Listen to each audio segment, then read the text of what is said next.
வணக்கம். கேள்விக்கு என்ன பதில்?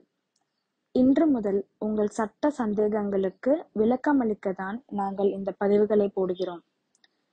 திரு கோபி என்பவர் நாங்கள் இன்டர்ம் ஆர்டர் என்று பதிவு செய்யப்பட்டிருந்த வீடியோவிற்கு கீழே இந்த கேள்வியை கேட்டிருக்கிறார். அண்ணா, ஒரு குறிப்பிட்ட 5000 சதுரடி நிலம் உள்ளது. ஆனால் அதில் 4500 மட்டுமே பத்திரப்பதிவு உள்ளது. மீதி 500க்கு எதுவும் இல்லை. இப்பொழுது அந்த சொத்தை ஒருவர் வாங்குகிறார் என்றால் அவர் அனைத்தையும் அனுபவிக்க முடியுமா, இல்ல கிரயமாகிய 4500 மட்டுமே அனுபவிக்க முடியுமா என்பது உங்கள் கேள்வி.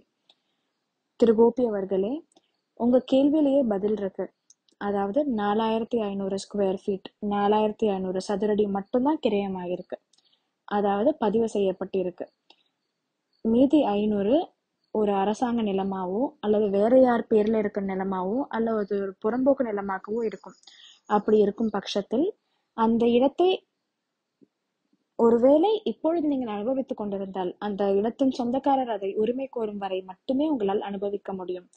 மற்றும் நீங்கள் இந்த இடத்த விற்கிறீங்களோ இல்ல வேற யாரோ வாங்குறாங்களோ அப்படின்னா 4500 பத்திரத்துல இருக்கிற 4500 சதுரடி மட்டுமே விற்க முடியும்.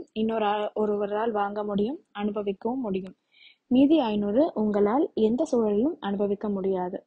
அதாவது இன்னொருவர் அதை கோரும் வரை உங்களால் அதை உரிமை கொண்டாட முடியாது. இத்துடன் இன்னொரு பதிவில் சந்திக்கிறோம். நன்றி, வணக்கம்.